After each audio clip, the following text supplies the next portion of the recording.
Lectura del Santo Evangelio según San Marcos. Después de que arrestaron a Juan el Bautista, Jesús se fue a Galilea para predicar el Evangelio de Dios y decía: Se ha cumplido el tiempo y el reino de Dios ya está cerca. Arrepiéntanse y crean en el Evangelio. Caminaba Jesús por la orilla del lago de Galilea cuando vio a Simón y a su hermano Andrés, echando las redes en el lago, pues eran pescadores. Jesús les dijo: Síganme y haré de ustedes pescadores de hombres. Inmediatamente dejaron las redes y los siguieron. Un poco más adelante vio a Santiago y a Juan, hijos de Zebedeo, que estaban en una barca remedando sus redes. Los llamó y ellos, dejando en la barca a su padre con los trabajadores, se fueron con Jesús. Palabra del Señor. Queridos hermanos, nos encontramos en este tercer domingo del tiempo ordinario y la liturgia nos presenta como primera lectura un texto del profeta Jonás. Este pequeño escrito procedente del periodo del posexilio, posiblemente redactado entre el siglo IV a.C., tiene un estilo narrativo, pedagógico. Busca enseñarnos un mensaje muy concreto y en algunos momentos llega a ser hasta humorístico. Nos presenta a Jonás, que plantea a Dios como un ser que busca instaurar el bien por medio del convencimiento, es decir, sin recurrir al mal o a la violencia.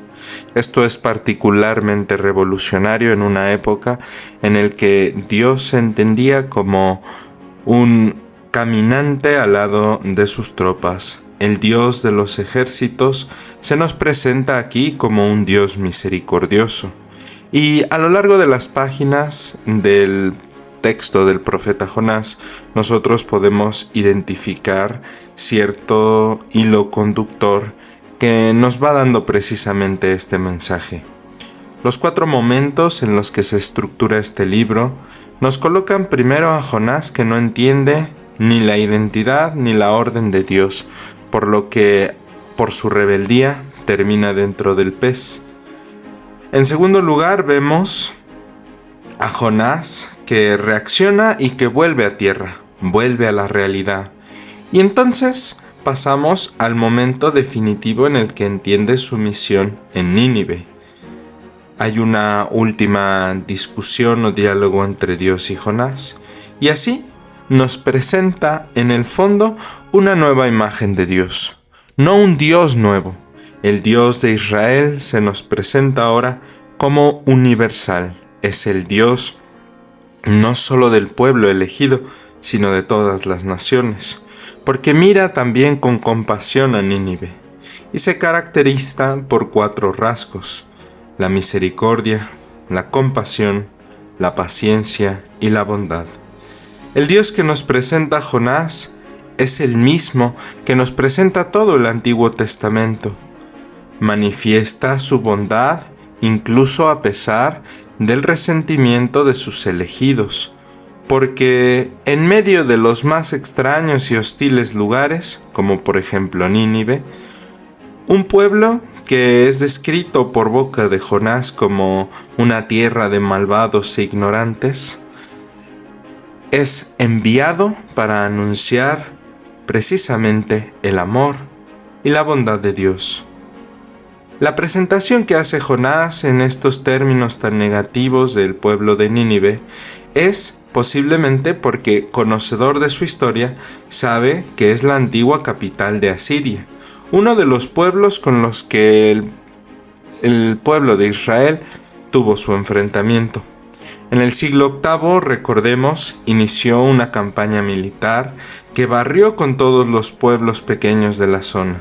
Después de la muerte de Jeroboam, el sucesor de Salomón, el pueblo asirio avanzó conquistando toda la zona y sometiendo, borrando del mapa al pueblo de Israel. Posiblemente este resentimiento, esta conciencia de su propia historia, estaba en el corazón de Jonás al momento de describir y de resistirse por anunciar a este pueblo que incluso a ellos Dios les ama. Pero es que esa es la novedad y la grandeza de Dios, que en medio de nuestra imperfección y de nuestra historia, nos elige, nos llama y nos invita a estar cerca de Él.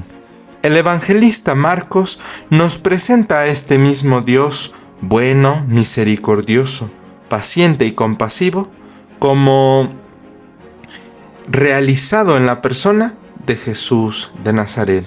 Se ha cumplido el tiempo. No hay que esperar más. El tiempo es ahora. Nos lo anuncia el Dios con nosotros. Nos lo anuncia Jesús mismo. Y el reino está cerca. El reino de Dios no es un lugar entre otros, sino significa precisamente el gobierno de Dios entre nosotros. Un gobierno que no es como el de los poderosos, no es como el de aquellos que recurren a la fuerza o a la violencia para someter a los más pequeños o a los más débiles, sino que es la instauración de un proyecto de comunión. Por lo tanto, en este reino hay un llamado que exige del interlocutor, de nosotros, una escucha. Dios nos está invitando constantemente a participar en su proyecto. Y el proyecto de Dios al que nos invita a participar se realiza a través del seguimiento, a través del servicio. Podríamos nosotros entender a través de esta referencia de los apóstoles dos notas muy sencillas pero muy concretas acerca del seguimiento. En primer lugar, igual que a Pedro y que a Andrés, que a Santiago y que a Juan, y que incluso que a Jonás, Dios nos conoce. Y parte de nuestra identidad, de quién eres, de lo que haces, de lo que sueñas, de lo que piensas, pero también de lo que te duele, de lo que te preocupa, de lo que no puedes hacer, de aquellas resistencias que tenemos en el corazón y en la mente. Parte de nuestra historia, sabe quiénes somos. Pero si estamos abiertos a la escucha de este llamado, es capaz de transformarnos. Así como con Pedro y Andrés, es capaz de transformarnos de pescadores, de sencillos pescadores recolectores de peces, en pescadores de hombres. Pero esa transformación solo es posible si conocemos, aceptamos y asumimos su proyecto a partir de nuestra historia. Y entonces sucede una transformación que implica precisamente una cierta renuncia, una conversión, pero no una renuncia de nuestra identidad, sino de nuestro modo de vida. Esta metanoia o conversión constituye precisamente un seguimiento más profundo de Dios en nuestra vida. San Pablo, en esta carta a los Corintios, nos lo presenta a través de estos ejemplos que subrayan la importancia de vivir con una conciencia sobre la caducidad de nuestra vida y del tiempo. Todo es perecedero, todo termina. El placer, el dinero, el poder, todos los afanes de nuestra vida, el trabajo, incluso aquellas cosas que pudiéramos anhelar más, siempre que no están fundadas en Dios, tienen fecha de caducidad. Por eso nos llama la atención y nos invita a vivir con lo que es verdaderamente importante: construir el reino de Dios, construir esa comunión, construir y anunciar, vivir ese evangelio en nuestra vida y como comunidad. Por supuesto que esta conversión implica un cierto morir a ciertas cosas. Eso es lo que representa el pez que devora a Jonás, la muerte que exige precisamente un cambio de vida. Un cambio de vida que no podemos asumir simplemente por nuestra iniciativa, sino que viene de Dios. Y si asumimos con docilidad y con paciencia, quizá podamos nacer a una vida nueva, siendo ahora sus discípulos, sus seguidores, sus profetas, y así anunciar incluso contra los enemigos de nuestra nación el amor tan grande que Dios nos tiene a todos.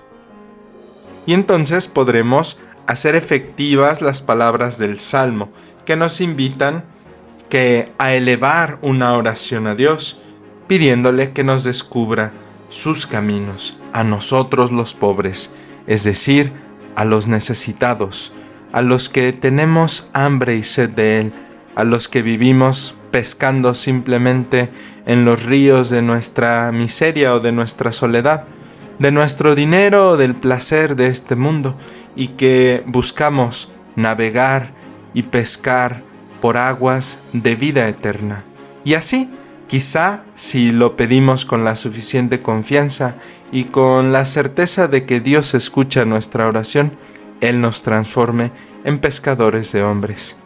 Pidámosle eso al Señor en esta semana, que nos deje escuchar su voz y que escuchándola podamos transformarnos en lo que Él quiere de nosotros. Que así sea.